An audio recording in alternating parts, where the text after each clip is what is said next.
Hello friends, good afternoon. Today I am going to cover a very useful business case for growing industry of personalized printing. We can get an order from our customer to print their own logo, text on the product. With version 18, I think we can offer the entire product choice to our customers to select from. And I would like to show you how it will be make available using combo choices. So I have created a combo choices starting with select your t-shirt, whereby I would like to allow my customer to select either polo t-shirt or round neck t-shirt. And then I would like to say like select printing side. And then I would like to ask them for select printing technique. Technique can be, embroidery, DTG, or, heat press, or many more. And then with this combo choice, what I have done is I have created few products for my printing purpose, whereby I have created one combo, print your own t-shirt, and I have selected all three combo choices over here. That is number one. And then what I have done is I have created t-shirt, like polo t-shirt with goods with various attributes, and those attributes are never created, and I am going to purchase from my printing vendor directly because I am a trader. I want to accept the orders from my customer directly on my e-commerce, and then ask my a vendor to directly deliver to my customer. So polo t-shirt as well as round neck t-shirt, I have similar kind of choices with attribute, and in route I have selected drop ship. So whenever the order comes, it will go to printing vendor. Alongside, I would also like to send the order for the printing job. So that job will be nothing but my, printing job, that is printing side, which I am going to purchase as a service from the same vendor. Subcontract service is on. And then printing technique, again the same vendor, subcontract service is enabled with various attributes and its pricing. So that's it. And if I'm going to attributes, I have created the printing side, printing technique as never created option, which will allow me to choose inside the combo. So this is what my configuration is. And now let's see how it will act in my normal sales order. So I'm going to select a customer over here. Let's say Anita Oliver is my customer, and I'm going to select print your own t-shirt combo.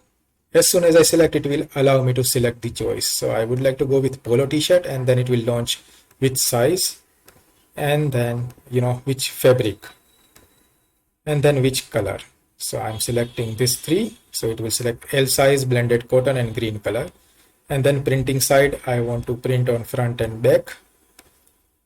So it will add that. And then I would like to go for embroidery.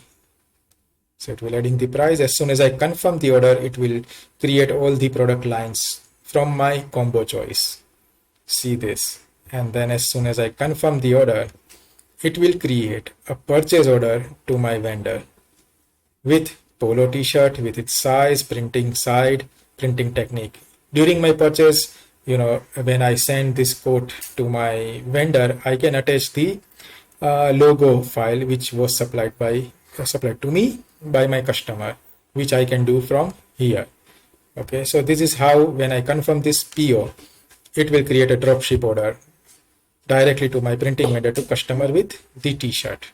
So that's how I can send my order to my vendor from all the available t-shirts choice, then printing side and printing technique, and I can create my PO directly from sales order. This is what backend journey is. Now let's see how an online customer will do the same.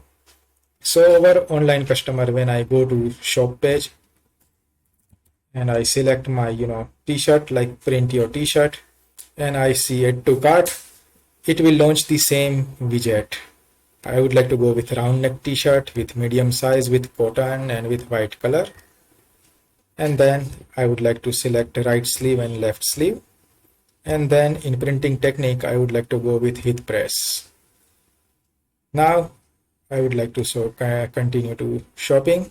So it will show me the cart like this: round neck t-shirt, printing side, printing technique. I can increase the overall plan, and then I will go for checkout. It will ask me to delivery address, then it will be asking me print my logo is here, and I can choose my logo file which I want to print over here.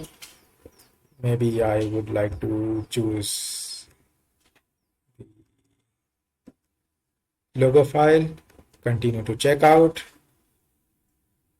and then I will pay by the card. So it will process my order SO98. When I go back to sales order 98, it will have all the information with standard delivery and with the logo file attached. This is my logo and everything is here. I can download this logo for my purpose, and when I create my PO, so PO is created, RFQ is created over here. When I send to my vendor, I can attach the logo and educate my vendor like this logo file I would require to print. Please find a patched logo image to print. So see, this is how it will going to work, and I confirm the order and it will create a dropship order for my customer directly from my vendor with round neck t-shirt and all this stuff. So this is how it will create the entire journey for a trader who is selling the apparels online or offline, and allow the end customer to print their own image, text kind of thing using the Odoo attribute and Odoo this new combo choice will help us to make entire journey very easy for the seller. Hope this use case will help many people to select Odoo version 18 for their trading business when they are selling Web2Print or Personalise printing services online. Thank you guys.